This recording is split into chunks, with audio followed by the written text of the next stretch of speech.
Hello,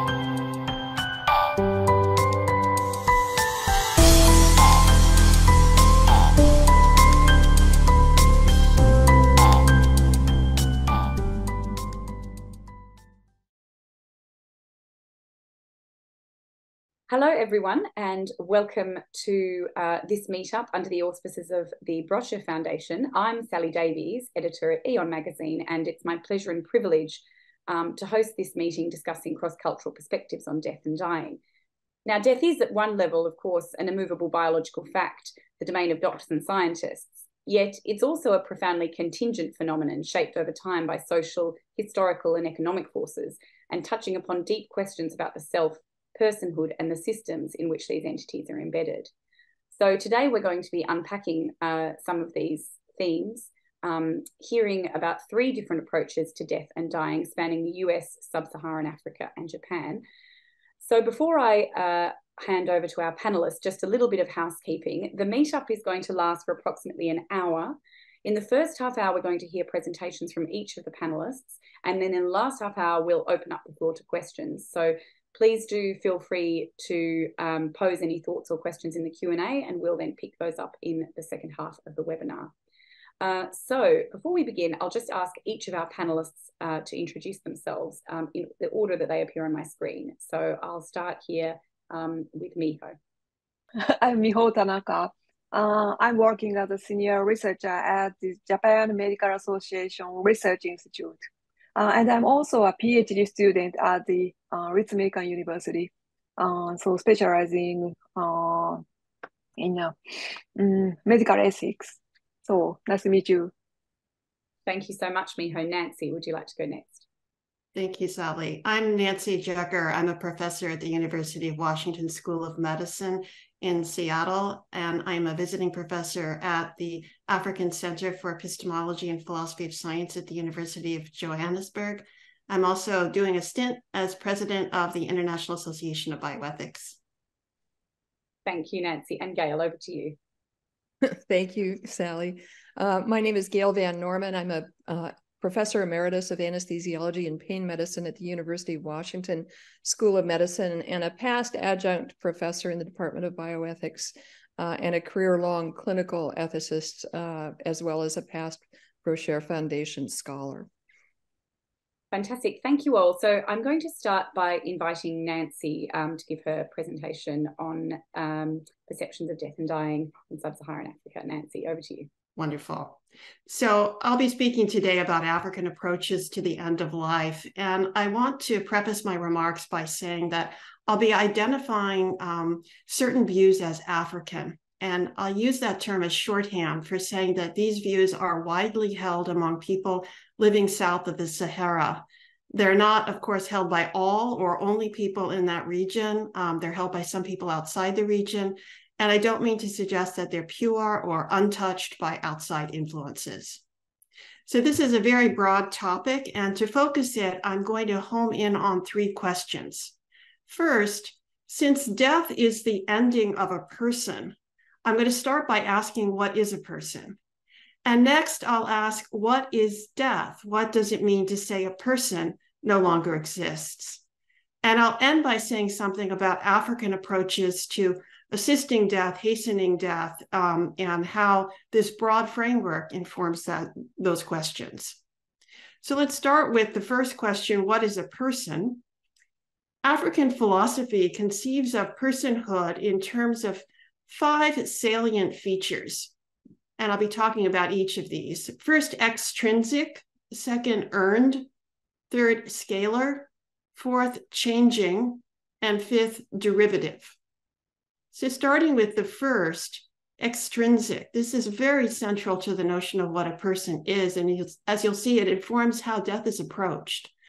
African approaches hold that what qualifies someone for personhood is not some property inside them, but outside, consisting of relationships with others and the community. Since African philosophy has characteristically, so until about the last 100 years or so, been an oral tradition, its ideas often find expression in pithy sayings such as, a person is a person through other persons, and I am because we are, and because we are, therefore I am. And these sayings convey the thought that persons become persons through participating in social roles and relationships. Shute contrasts Africa with the West, noting that in European philosophy of whatever kind, the self is always envisaged as something inside a person, a kind of container of mental properties and powers. In African thought, it is seen as outside, subsisting in relationship to what is other, the natural and social environment. So a second standout feature of African conceptions of persons is that many African scholars hold an aspirational view of personhood. And by that, I mean it's something earned and achieved through being pro-social and displaying really moral excellence towards others. For example, according to Cheche, he is a person means he has good character, he is generous, he is humble, he has respect for others. And it might be said of someone who exhibited highly elevated moral standards that he is truly a person. Now, the flip side of this, by contrast, would be that when an individual's conduct very often expresses cruel, wicked, selfish, ungenerous, or unsympathetic acts, it would be said of that individual that he is not a person. So African ways of thinking lend themselves to thinking of personhood as a matter of degree, scalar, not all or nothing. Menkidi says that personhood is attained in direct proportion as one participates in communal life through the discharge of the various obligations defined by one's station. So carrying out these obligations transforms one from the it status of early childhood into the person status of later years. So you think of a scale, a step, a ladder. Again, this is aspirational notion to African personhood. The fourth standout feature is changing. So in line with what I've said, African person has this aspirational emphasis, and that inclines to the view that personhood changes and ideally increases over a person's life. And personhood is often thought to track human development. For example, Metz says, zygotes, blastocysts, and embryos lack moral status. Why? Well, they cannot be subjects of a friendly relationship. A newborn infant more directly can interact, and as one grows and develops and becomes incorporated, one becomes, again, changes, becomes increasingly transformed into a person. And the last feature that I want to mention is derivative. And by that, I mean that personhood is standardly seen as derivative or partly derivative of participating in a community. Menkidi, for example, writes that persons become persons only after a process of incorporation. Without incorporation into this or that community, individuals are considered to be mere danglers to whom the description person does not apply. So with that background, let's take a look at the notion of death.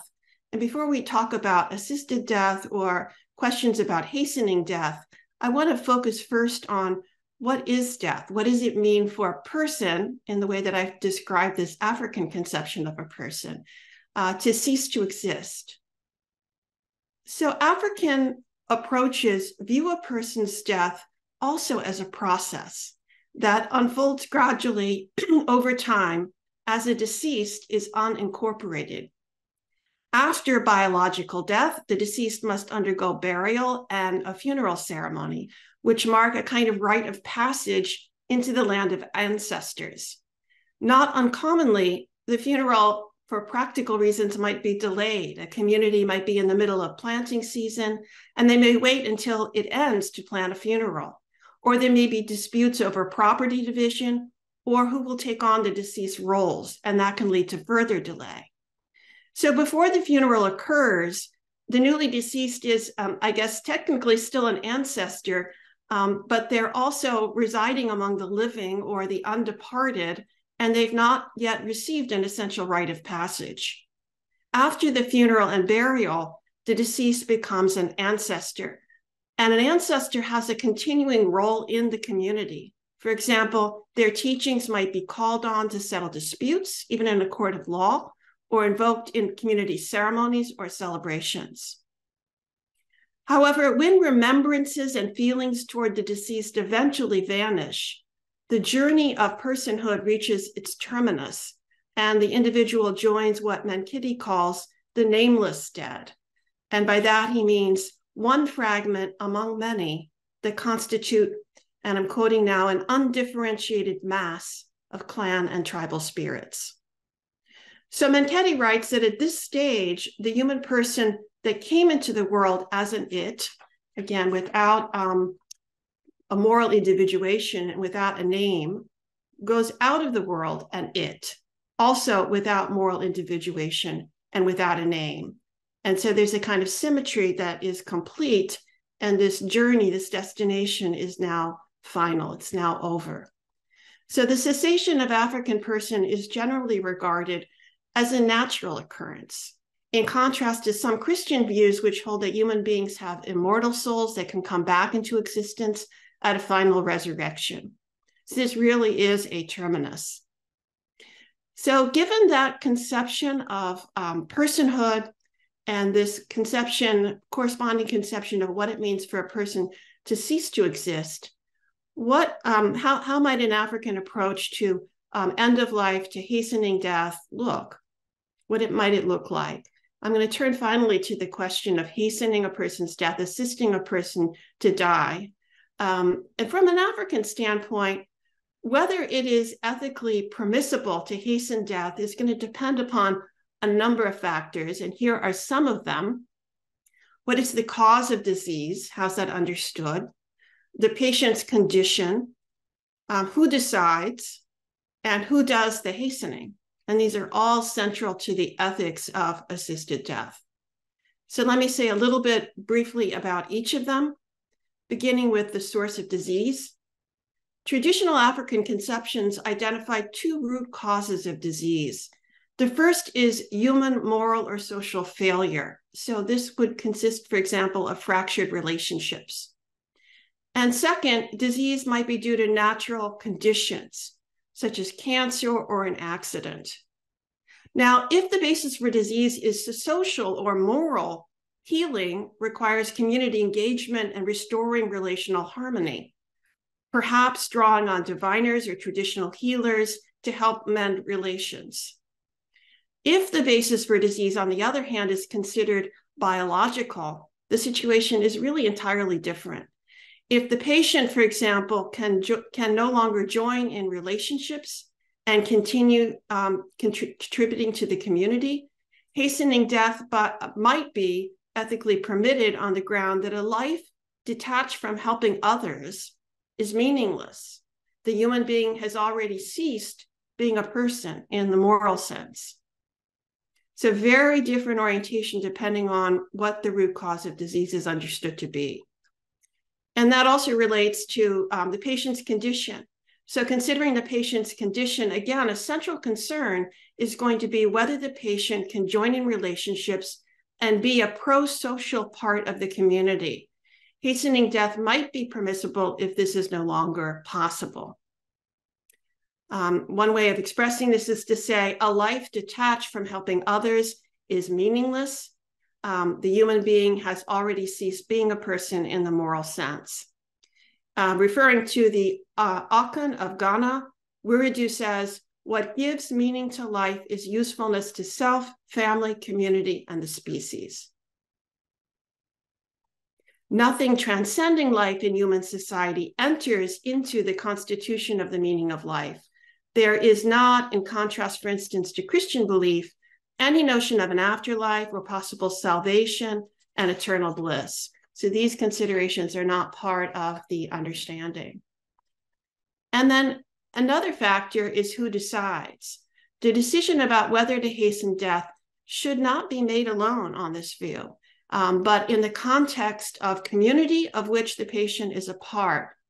For many Africans, decisions about one's body and life are not to be taken by individuals acting alone, but in engagement with their families and communities. So on this view, perhaps in contrast to the Western approaches or standard Western approaches, the value of autonomy is qualified. Autonomy is not intrinsically valuable. It is valuable only when used in relation to a community's values. And then lastly, who acts? African ethics suggests that it would violate a duty to stand with the other for the patient to end their life alone.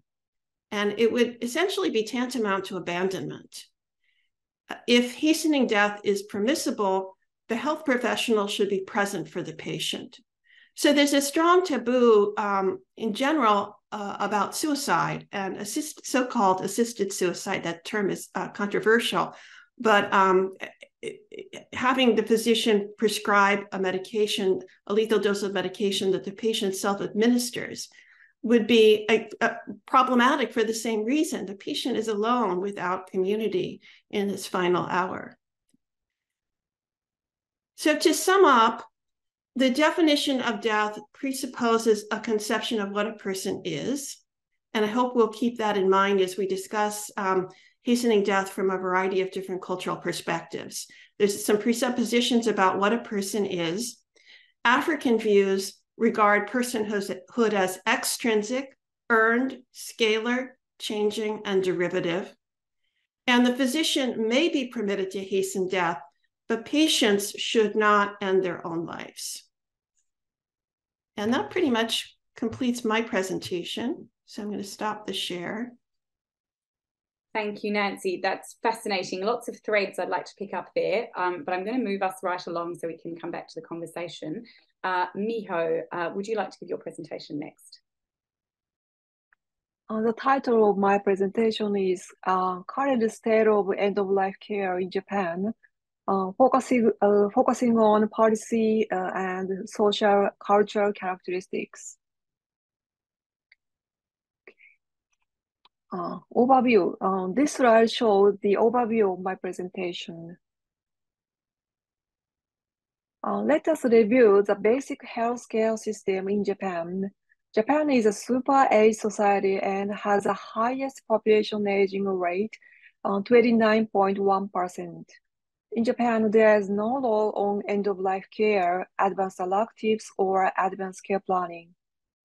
Accumulation of some cases in which physicians were engaged in legally problematic acts in end-of-life situations led the Ministry of Health, Labor, and Welfare, MHLW, to publish the process guidelines regarding end-of-life care in 2007.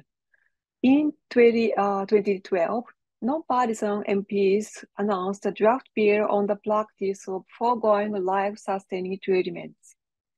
However, MPs have never discussed or submitted the bill to the national diet. The MHLW's process guidelines is an administrative guideline and not legally binding. It focused on initiating, changing, and foregoing treatments in end of life. In 2018, the MHLW revised the guidelines. Main points of the revised process guidelines are respecting self-determination, focusing on advanced care planning, describing family's role. Japanese policy on end-of-life care integrates the concept of ACP and specifies the environment of the family and their role in decision-making.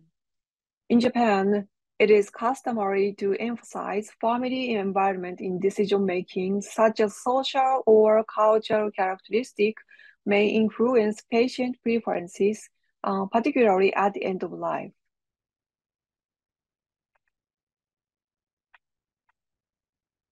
This slide shows the possible influence of the various factors listed here on patient preferences. For example, issues of legal systems, economic circumstances, relationships among family members, and various other factors and environments. Among these factors, social and cultural characteristics such as feeling a burden to others, family members, at end of life and family-centered decision-making have been discussed in previous studies. These characteristics may be interrelated. This presentation focuses on one of these social and cultural characteristics, people's feeling towards others at the end of life, because it has been identified as a background factor in patient preferences, and the need for research in this field has been recognized in recent years.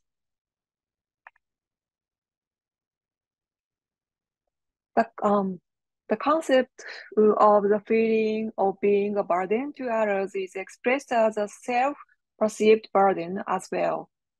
The previous study defined the self-perceived burden as a multidimensional construct arising from the care recipient's feelings of dependence and the resulting frustration and worry, which then lead to negative feelings of guilt at being responsible for the caregiver's hardship. A specific impact on a patient preference is the discrepancy between the preferred place of care and the actual place of death. This slide shows that in 70% of all deaths, hospitals are the most common actual place of death. According to the MHLW 2021 vital statistics, the proportion of people dying at home has slightly increased, but remains less than 20%. The blue bars shows the percentage of preferences for where they would like to receive end-of-life care. Although it varies depending on the disease, only a few people actually die at home even if they wanted to be treated at home. This means that there is a discrepancy between the actual place of death and the preferred place to receive end-of-life care. Behind the differences between people's wishes and the reality of where they spend their last days, there seems to be an awareness of feeling a burden to their families.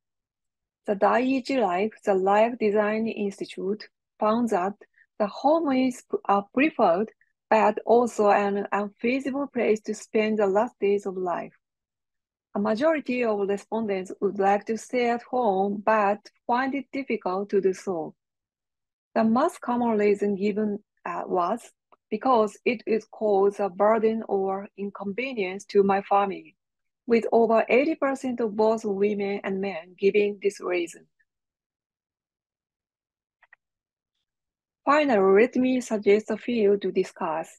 The concept feeling a burden to others may work in Japanese, as the data and previous studies have shown, has multiple meanings.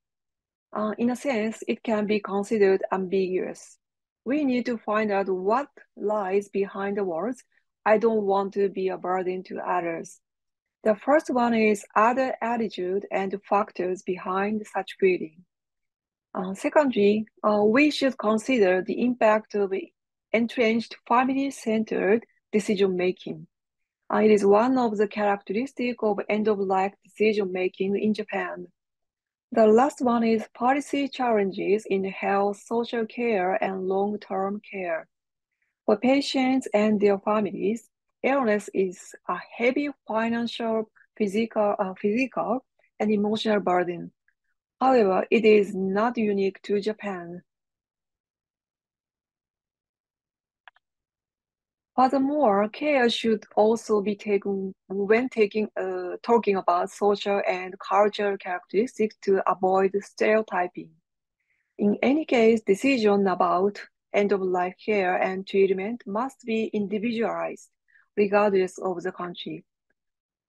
International comparative study is necessary because such a characteristic may impact on patients' wish to die as well. This slide is references, funding. Thank you for your listening. Thank you so much, Miho. Very enlightening, if also very concerning on multiple levels. And I will now hand over to you, Gail, for the view from the US.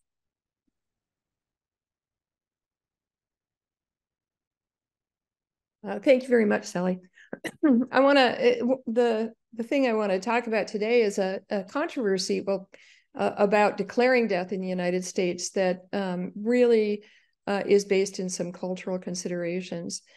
First, I want to express my appreciation to Wendy Surrey, who is a co-author with me on a recent article about this, and who was the designer of many of the slides you'll see, because I'm a terrible, terrible slide maker.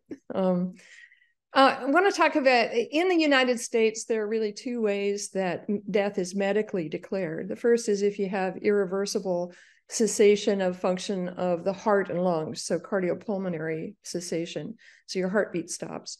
The other is when there is irreversible loss of whole brain function, meaning the entire brain becomes non-functional from any process of detection. This differs, I should point out, from many European countries where the definition of brain death is not one of whole brain function, but of brain stem function, where the patient has lost consciousness and the ability to breathe on their own, but there may be electrical activity left in the brain. These concepts were developed in the United States in 1968 when an ad hoc committee at Harvard developed them in response to a couple of needs. The first was to manage patients who had apparently lost all brain function, but were still being maintained with invasive medical measures. And the second was to allow the potential for vital organ transplantation from patients who had ceased to exist, but still had a beating heart and therefore well-preserved organs. This determination of death differs, however, from state to state. We have 50 states, and as many non-US residents will now appreciate, we don't agree among those states about many, many things. However, a commission for uniform state laws created a model Brain Death Act and distributed it to the states to have each state consider, process, and pass. And while the versions of brain death definition for legal purposes are relatively close together across the United States, there are individual state differences. And particularly, there are individual state differences on the methods in which the diagnosis of brain death are made. So in many cases, the state statute simply says, according to standard medical criteria, when there actually is not really a standard medical criteria established. There are some guidelines, and some societies have established standards, but there's no national standard. Others differ a little bit when clinical criteria for brain death are not met. There are some medical tests that are suggested then, and they differ a little bit in what authorities they rely on to determine what those tests should be. So, for example, some states will say you have to do this according to the American Society of Neurology, or they might not, depending upon what this specific statute says. So there are some differences. And this becomes problematic when we're talking about patients and families who object to the concept that death occurs with cessation of brain function. And so across cultural, religious, and other lines, and there may just simply be individual preferences, there's disagreement in our society about whether brain death is a legitimate expression of death in certain populations. So I want to just take the example of religion, and I'm going to confess that I don't belong to any of these religions, so I'm not speaking from a personal standpoint. Virtually all, even though the organ procurement agencies state that all major religions accept brain death as a definition of death, that in fact is not true. All of the major religions do acknowledge organ transplantation and of vital organs as a legitimate gift and something that should be considered. But there are distinct differences in the way the religions deal with definitions of death, and this needs to be acknowledged. So if we look at it, I'm going to give you a bunch of just sort of quick examples here. Christianity itself, there's a wide variety of opinions on this. For example, Western Catholicism explicitly acknowledges brain death as a definition of death. But the Orthodox Christian Church, on the other hand, avoids any statements about brain death and whether it's legitimate. Protestant churches and sects throughout the United States, such as American Baptists, Jehovah's Witnesses, Seventh-day Adventists, Southern Baptists, Unitarians, don't necessarily prohibit using brain death, but generally leave it up to the individual within the church to determine if that's a meaningful definition of death. And I'll point out that the Northwest Conference of the United Methodist Church, with which I do have some relationship, actually a few years ago came out with a statement that they recognized circulatory death and seemed to imply that they don't recognize brain death. Islam, as with any major religion, Islam has various groups that agree and disagree with it. But in one fairly recent survey of Islamic jurists, 90% disagreed that brain death was a definition of death. That's pretty powerful. In India, brain death has been legally recognized since 1994, but a number of surveys have shown that many Hindu leaders have discomfort with the idea of brain death. Buddhism generally actually disagrees with the concept of death that relates to the loss of one organ system. And so they rely more on statements about loss of vitality, heat, and consciousness. In this case, consciousness not referring to a medical definition of consciousness, but referring more to self-awareness, enlightenment, kind of a spirituality, or even something a little more close to what we would call, Westerners might call the soul. There are a large number of indigenous populations in the United States, many of which disagree with the definition of brain death. Shintoism, and please, my esteemed co-speakers can correct me if I'm wrong, but everything I can find says that Shintoism is very uncomfortable with the definition of death in the presence of a beating heart. So what we're left with is there are a lot of people in the United States who belong to one of these groups, or simply because of their individual family culture, don't accept brain death as a definition of death. Can they actually say, no, we don't agree with this, even though it's legally recognized? And the answer is yes, sometimes, but not always. And why? Well, it depends, of course, on what state you live in. So there are some notable cases in the news I'm going to skip over, but I want to talk about the case of Jahai McMath very briefly. She's a famous case, a youngster African-American, I think she was 13 years old in the United States, who had a medical complication, hemorrhaged after a tonsillectomy, had a cardiac arrest and was resuscitated and had profound neurologic damage. The doctors in the hospital, who were all white, by the way, did brain death testing and declared her brain dead. But her mother objected, saying, they were Christian, they didn't believe in a brain death definition. And she went to court to argue that that their religious objection should be recognized. Long story short, the courts came up with a really kind of bizarro treatment of this. Jahai was declared dead by the coroner, the district coroner, while still on a ventilator and still with a beating heart. And then her so-called body was transferred to the care of her mother, who flew her to New Jersey. And New Jersey recognizes an opt-out for brain death, a religious exemption. And so she was maintained in New Jersey on a ventilator, where she survived for another 4+ years. She grew, she went through puberty, and she appeared to develop some return of neurologic function during that time, although it's controversial. But that apparent return of neurologic function raised questions about the legitimacy of her original brain death definition. Alan Calloway, I'm not going to talk about in depth, but he was a boy who drowned and was declared brain dead.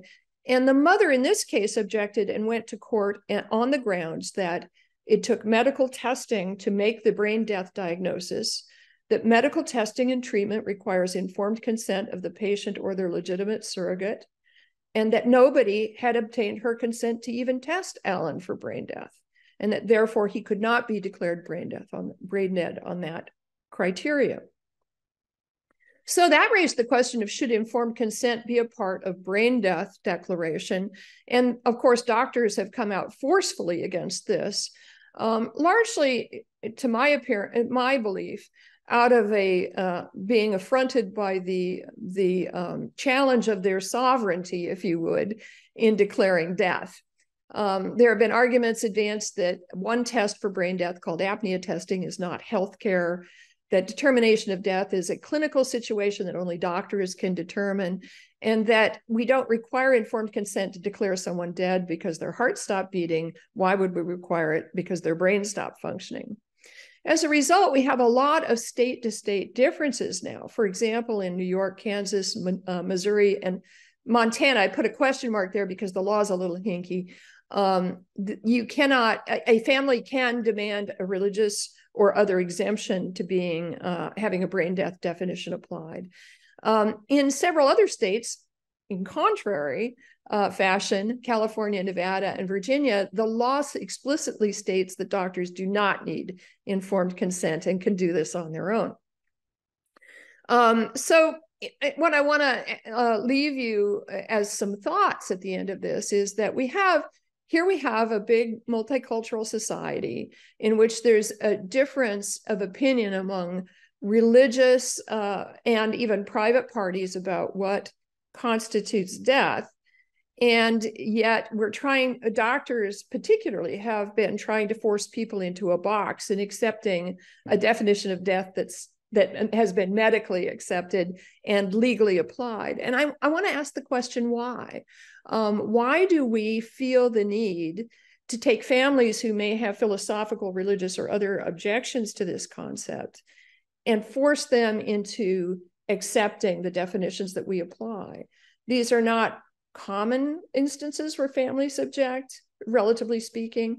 And why are we not taking the approach that we recognize that this is not, that death has societal implications and means more to people than just whether your heart has stopped beating or your brain has stopped functioning? And why are we trying to force a definition like this on the population? So thank you very much. Thank you so much, Gail, and thanks to all of the panelists. That opens up an absolutely fascinating field that I'm somewhat daunted to dive into in our last 25 minutes, but let's begin. Gail, just picking up on something that you mentioned, I mean, really, that your closing comments about why a certain definition of brain death is forced upon family members and individuals who might not choose to accept it. I mean, I find it quite fascinating that under the mask of attempting to cast death as a scientific phenomenon, what this is really about is about power. It's about authority. It's about who is entitled to say what death is, what life is. Does it rest with society? Does it rest with the individual who is undergoing that experience? Does it rest in the technologies that we use to diagnose it? And I think that's an observation that we could use to sort of crack open different aspects of the three presentations we've heard. Something I'd like to pose specifically in the context of brain death is I'm curious to know how advances in the technologies that are used for diagnostic purposes have shifted the legal and philosophical conversations about what constitutes brain death, because I'm assuming that, like many other technological frontiers, there are some quite rapid advances in the ways where, in the sort of instruments and the mechanisms we're using to diagnose brain death. So I'd be curious to hear a little bit more from you about that. Well, that's a big topic in and of itself. I mean, there are some technical advances, although the medical diagnosis of brain death has stayed largely the same for years in terms of, well, if we test for blood flow and your brain doesn't have blood, then obviously your brain must be dead, right? If you don't have brain activity, if the EEG is flat, then you must be dead. Unfortunately, for those kinds of concepts, however, is a parallel area of science that's really, I think of it as the science of consciousness, that's looking into when people really lose consciousness. So there's a big body of work that shows that people we formerly thought were comatose and unconscious are actually conscious and interacting. But even more than that, and this is going to be really controversial, there's recent very strong medical work that shows that it's very likely that consciousness survives for some time following cessation of heartbeat and following cessation of measurable brain activity. So we still don't have technology that strictly, I think the bottom line is that we don't have a technological advance that strictly tells us when at least a person loses awareness of the world. And that makes it very difficult for us. Now, a lot of doctors will tell me, will say, oh, she's bought it, she's drunk the Kool-Aid. But the truth is I have to follow the science, and the science says we don't know. And that our technology is limited. There are limits to what we can detect. And so I don't think that, and I'm not sure that we, even if we had the technological knowledge to say that earthly function had ceased, that we've still addressed this issue of what death means to the family, to the culture, and to the society in which it occurs. And that we are really, when we take a strictly medical view of death, we are ignoring perhaps the biggest dimension of death itself, rather than sort of doing a favor to society. We're actually ignoring a very valuable and integral part of what we are as human beings, which is the societal aspects of life and death.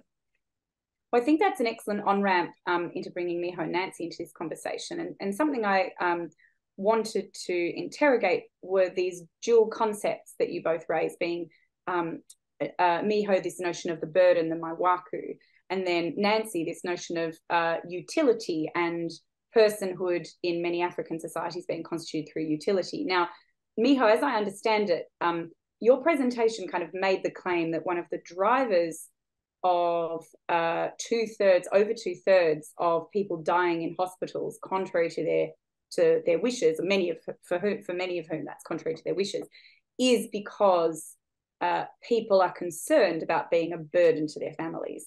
And that's something that, you seem to posit as a hypothesis and needs further investigation. Now, Nancy, it struck me as interesting to reflect on the fact that given there's a social acceptance of utility as being constitutive of personhood in many African societies, is this notion of becoming a burden something that plays on people's minds, or is that phase of vulnerability in one's life conceptualized quite differently? I guess I'm just curious to put those two concepts together and see how they relate. I think there are a number of common threads between Japanese and Sub-Saharan African conceptions of personhood and death.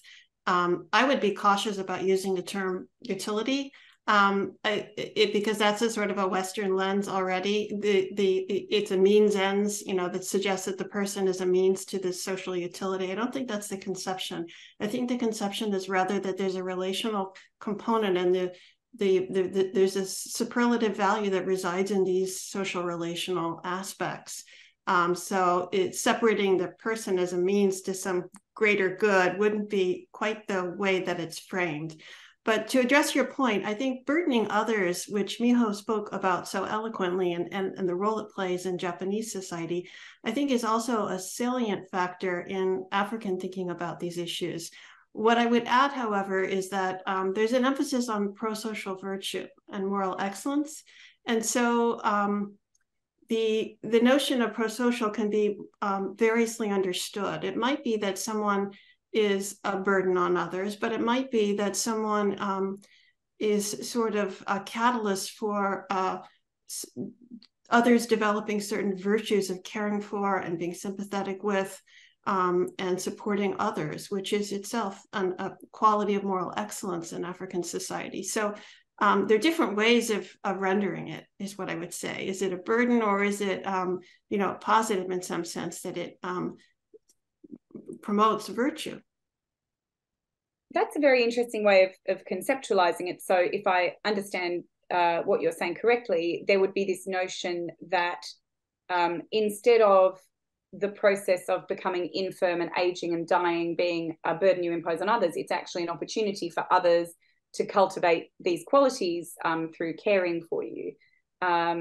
So yeah, I can see that as an interesting aspect of this. And this also brings me to another point I'd wanted to raise, which, whilst hearing each of you talk about these different social concepts or these different social contexts rather for death, I was asking myself how social constructions of aging and being an elder relate to the ways in which death is understood in each of these contexts. And I'm not sure who would like to speak to that first, but it strikes me, of course, that in a Western context, which is obviously the one I was raised in, I mean, there's a sort of denialism around aging, a fetishism of youth, a denialism around death. Those things all seem to be tied together, whereas in contexts that have this more pro-social aspect of the person and conceive of death as a socially embedded phenomenon, it would seem potentially that conceptions around aging and elderhood are also different. So I wonder if one of you would like to speak to that point. I think from an Sub-Saharan African perspective, that's precisely right. And I think it's a given that there is this interdependence. And so the reliance on others is not seen as a threat to autonomy.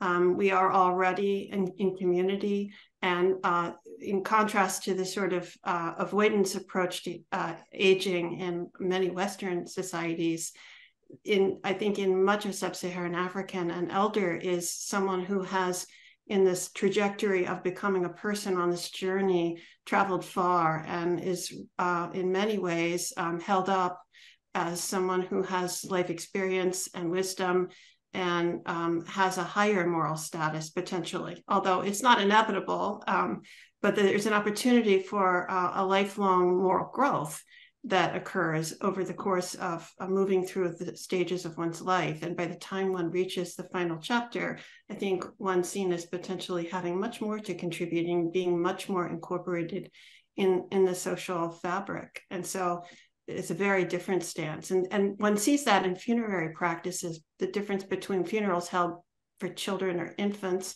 versus older adults. There's much more ceremony in the funerals for older adults than there would be for the death of a child, especially a very young child, because infant mortality, so under 5 mortality is very high. So there's a sort of, I don't know, the moral status is a little bit tentative, precarious at a young age. It's interesting. It seems like there's quite a few fascinating inversions with many Western practices, because in many Western societies, the death of a child would be conceived of as a tragedy, whereas the death of an older person would be conceived of as the natural order of things.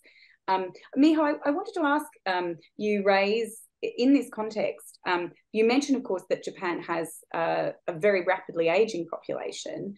I'm curious to know how that demographic fact might force certain social changes in how death and aging are perceived, if that's something you feel you can speak to. Japanese people should consider how to die and how to live in the super age society, but Japanese people tend not to like discuss this and dying, and particularly among family members. So I think that this situation should be changed in our society. So, but I think some Japanese healthcare providers try to change this situation and promote advanced care planning and advanced directives. So I think near future this situation will be changed gradually. Yes, I was quite struck by that and quite surprised to learn that advanced care directives, advanced care planning was not sort of standard practice, because if anything, from the outside, you would think that if you have a rapidly aging population, there's additional pressure to ensure that kind of end-of-life planning is in place. But it seems like, on the contrary, Japan is sort of lagging behind in that domain. Yeah. And, you know, speaking of end-of-life care, I think it would be really interesting to open up the discussion precisely how euthanasia is dealt with socially in each of these contexts. And I found it particularly fascinating in your presentation, Nancy, this idea that self-administered lethal doses as a mean of hastening the end of life would be, it sounds like, almost morally abhorrent, equivalent to an abandonment of a person. And in the same way that personhood is something that is socially constituted in life, so too should that rite of passage into death be something that is held by the community. So I wonder if each of you could perhaps talk a little bit about what you see to be the differences in end-of-life decision-making in each of these contexts, and the appropriateness of the physician being involved versus the person versus the community. I think from a Sub-Saharan African perspective, there's a very strong distinction, and it's almost flipping the traditional Western approach, because in many states that have legalized assisted death, it is self-administered doses of medication that's been legalized. It's not physician-administered euthanasia. And the physician-administered euthanasia is considered extremely controversial in the United States, whereas in Sub-Saharan Africa, it's just the opposite. Suicide or suicide with the assistance of a physician, anything that's self-administered and done alone, potentially, is really considered a failure, a moral failure on the part of those who are supposed to be caring for that individual. So most notably, the physician who prescribed that dose. Where are they? Why are they not standing in solidarity with this individual? So that's generally very much condemned, and there's more of an openness to physician-administered medication. I would just agree with that. Having one of my fields of study at Brochure was physician-assisted suicide. And in the US particularly, because the US differs again from Europe even in this idea, it is almost the opposite. Physician, and it probably relies in two areas. The first is the heavy emphasis on autonomy in the United States, which means each individual gets a chance, is argued to be able to have an opportunity to determine the time and place of their own death, but married with a concept that for patients anyway, for healthcare, it's not appropriate for physicians to be actively involved in dealing death, and that there is a moral difference between withholding certain treatments versus actively administering something that would cause death. So in the United States, although physician-assisted suicide is legal, I think in 11 or 12 states right now, there's no place that euthanasia is legal. It would be considered homicide and dealt with as a criminal intent. And I don't foresee a time in the near future where that's going to change. And that contrasts with some European countries, several of whom have legalized euthanasia as well as physician-assisted suicide. I'll just make one further comment, which is that I think the concept that physician-assisted suicide in the United States, which is where a physician gives a patient a prescription of lethal prescription of medication that they can then self-administer at home, it would be a misconception to leave the image of this happening in isolation alone. We know that there's a lot of data that's kept in states that have physician-assisted suicide. These are almost always family affairs in the home with multiple individuals present. So somebody doesn't crawl off under a bush and take their medications. But I think I don't, though, deny that there is this idea that, okay, if the physician's going to be part of this, why aren't they at least present to help comfort the patient and the family in their choice? So when Nancy spoke of this, where's the doctor kind of thing, it actually resonated with me. It's, where are they? Why do we not also think that at least that degree of participation is a legitimate activity of ours to comfort and be with our patients during this important time of life?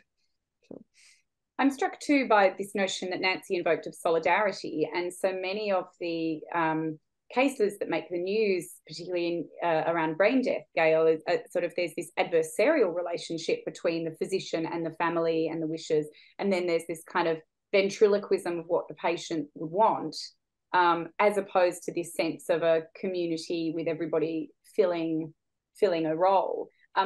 It did make me think, though, and I guess this is one for Nancy and Miho, the extent to which there's a cross-pollination of Western norms around death, and the extent to which that's changing these social practices. I mean, assuming, of course, many communities in Sub-Saharan Africa would be consuming media from the West, where death would be represented a particular way, same would go, of course, for many communities in Japan. So I'm curious as to what extent there's a change or maybe convergence around some of these ideas. May I comment on this topic?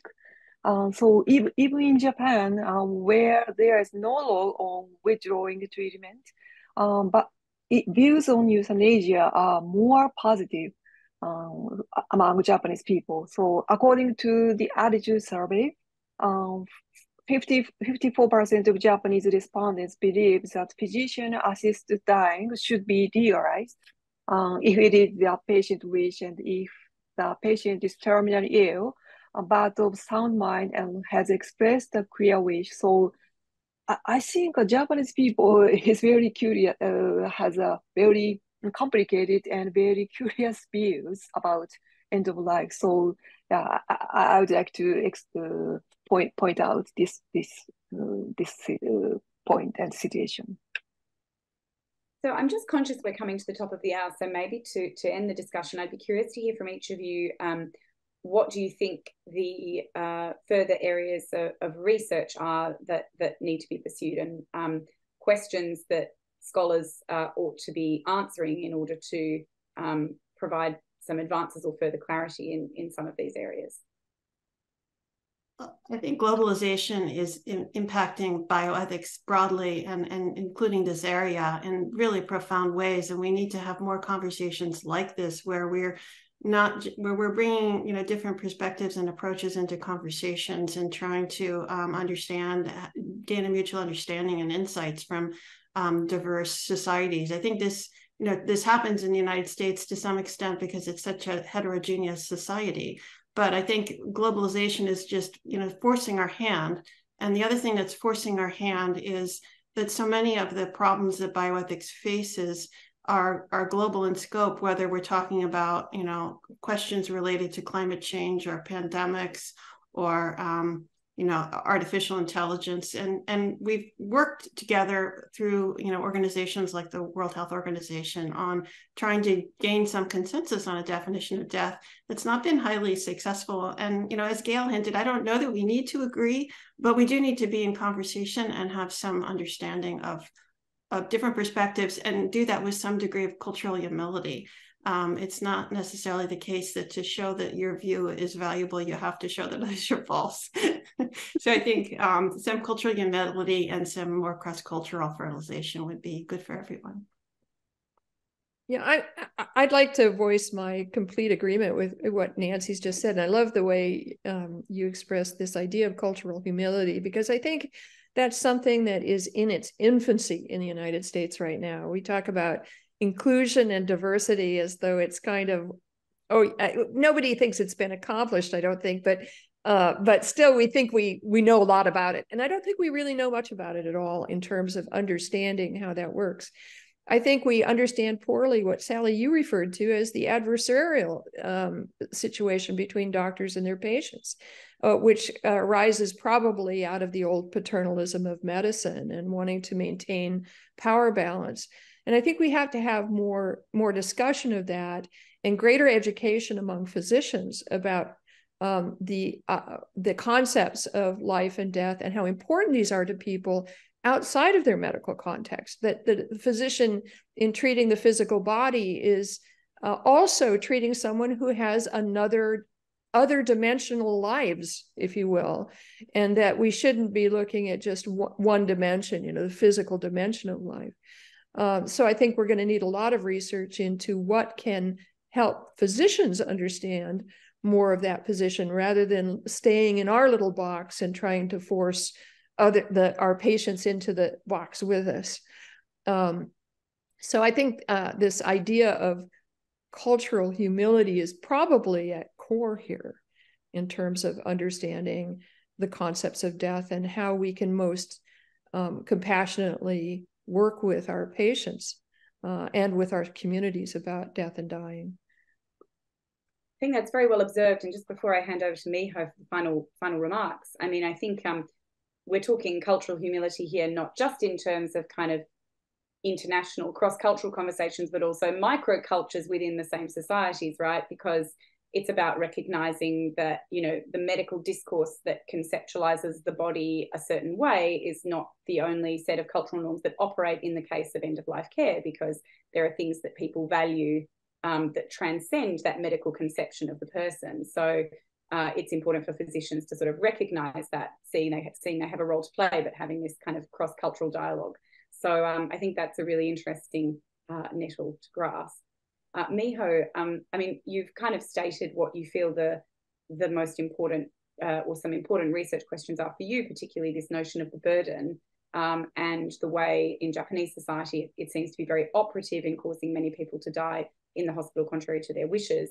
Do you have any further thoughts that you'd like to share about the shape that research should take, or other avenues of investigation for end-of-life care and decision-making in Japan that you'd like to share? Yeah, so as I mentioned before, so international comparative study focusing on empirical data, such as interviewing and some questionnaire survey, so are necessary because such a characteristic, social and cultural characteristic may impact on patients who wish to die, such as leading to euthanasia and physician-assisted suicide. So I think it is important for us to discuss and consider such a so-called taboo topic, so continuously. Well, thank you all for this fascinating conversation. I feel we have managed to cover a lot of ground in a relatively short space of time.